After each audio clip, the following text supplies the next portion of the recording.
And the purpose today is to have a discussion on Sequoiah's performance during the calendar year 2012. And we're going to address performance issues identified in the annual assessment letter sent to the licensee. We establish the rules and regulations, issue licenses, provide oversight through inspection, enforcement, and evaluation of operational experience. We also conduct research and respond to events and emergencies. And the assurance of plant safety, we achieve that through a defense in depth concept. Essentially have several barriers in place to ensure safety. We require long-term maintenance of equipment. We require continual training of operators. Sequoyah will have a couple of operations exams this year to attempt to license new operators. And we also verify compliance with regulations. Regarding nuclear waste, the NRC regulates the storage of spent reactor fuel in fuel pools or dry cache storage. Sequoyah has both. They have a spent fuel pool, and they also have an ongoing dry cache storage campaign where the goal is to eventually move the fuel into dry cache storage.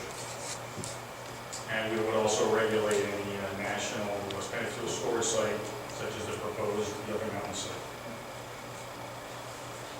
Regarding nuclear security, the NRC requires well-armed and well-trained security forces. They require controls around the perimeter. They have state-of-the-art equipment and controls. There's physical barriers and detection zones and intrusion detection systems and alarm stations. Performance goals are essentially our plant safety, erratic and protection process. Essentially, it starts off with the strategic performance areas. That would be reactor safety, radiation safety, and physical protection.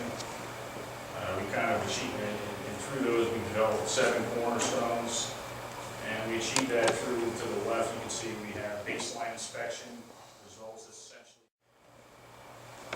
Here's an example of baseline inspections that we do. For example, Les and I will do equipment alignments. We'll walk down various plant equipment.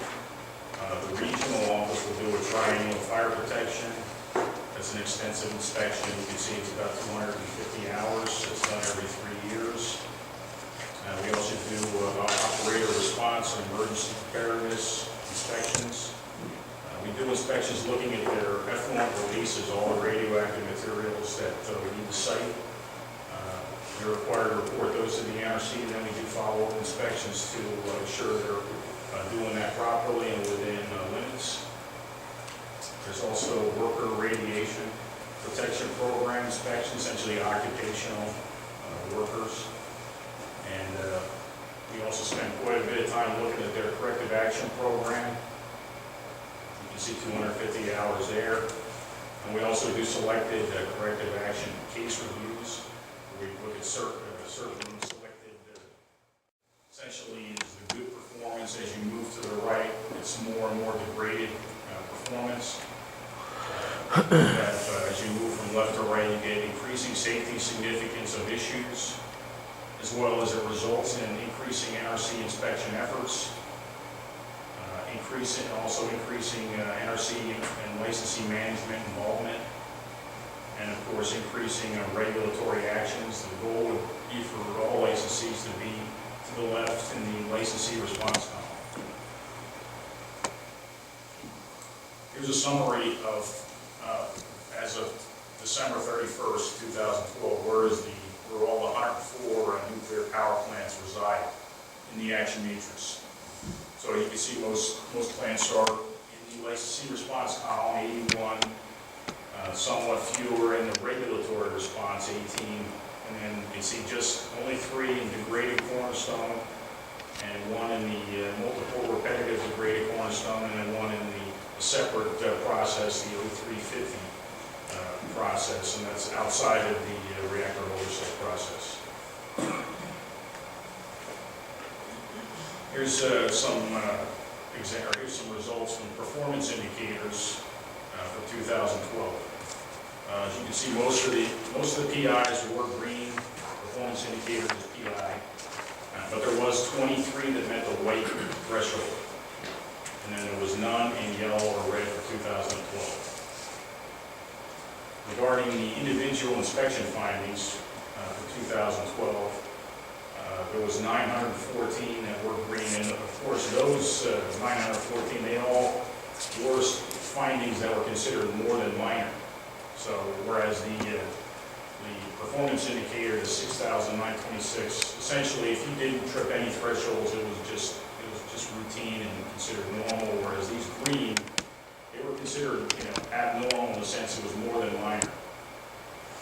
And there was 16 of the white, low to moderate significance, and 1 yellow and 1 red for 2012. Okay, now turning to Sequoiah's individual assessment results for the calendar year 2012. Unit 1 was within the regulatory response column due to the unplanned strands for 7,000 critical hours. That performance indicator tripped a threshold and became a white input in the third quarter of 2011. And I think in another slide we'll mention that we've done a re-inspection of that, and that performance indicator is back down to green. And Unit 2 was during the entire period within the licensee response column during the assessment cycle. Here's the point I was mentioning. The supplemental inspection for this white PI on Unit 1 for reactor trips was completed on March 9th, 2012, and no significant weaknesses were identified with the licensee's response to the white PI performance indicator.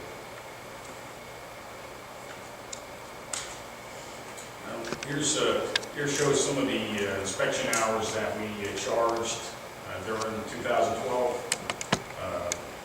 Approximately 2,500 hours was charged to both Unit 1 and Unit 2. Typically, 1,100, 1,300 was direct inspection, and that's essentially out in the field, observing a surveillance test in the control room, etc. And the other hours are indirect, and they're typically preparation for inspection or to document the inspection. During 2012, there are fairly significant inspections. We did a modification inspection in January 2012. During the March month, we also had we do a refueling outage inspection on Unit 1.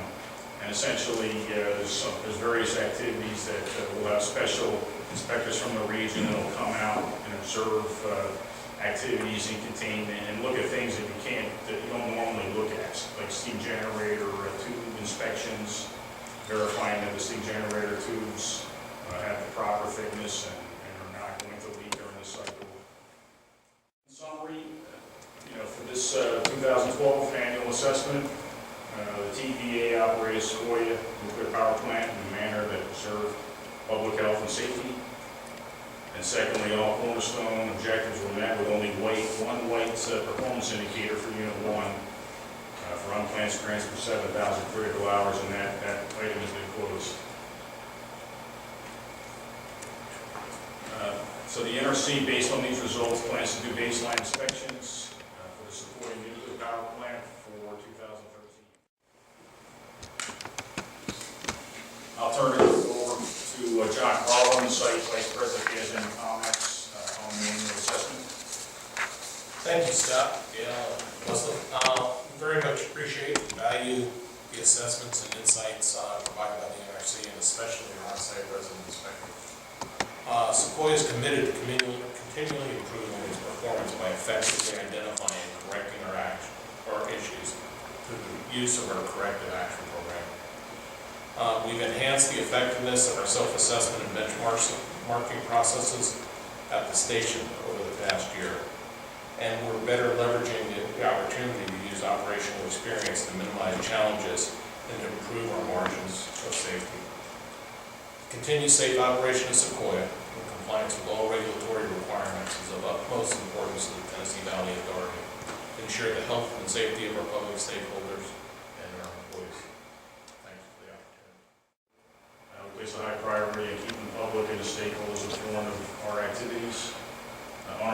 website, nrc.gov. You can find public meeting dates and transcripts, read NRC testimony, speeches, press releases, as well as access our electronic reading room, find NRC publications and documents. In case you need to contact the NRC for any reason, you can report an emergency. You can call the 301-816-5100 number. They do accept collect calls. And if you need to report a safety concern, you can call 800-695-7403 or email allegation@nrc.gov. And any general information questions, Director Rick Roto, Deputy Division Director Bill Jones. We have a project manager, Steve Lino, in headquarters in Rockville. Myself and Wesley, you can call our number here locally if you need to get a hold of us. And then Jeff Hammond, our project engineer in Atlanta, and Scott Schaefer, our branch chief in Atlanta. I know this sounds like a canned presentation, and it is. It is part of our assessment process. We want some structure so people can compare plant to plant, PIs to PIs. So that's part of why it's somewhat canned. But the assessment effectively was, currently right now they're in the licensee response column, which is the best column you can be in for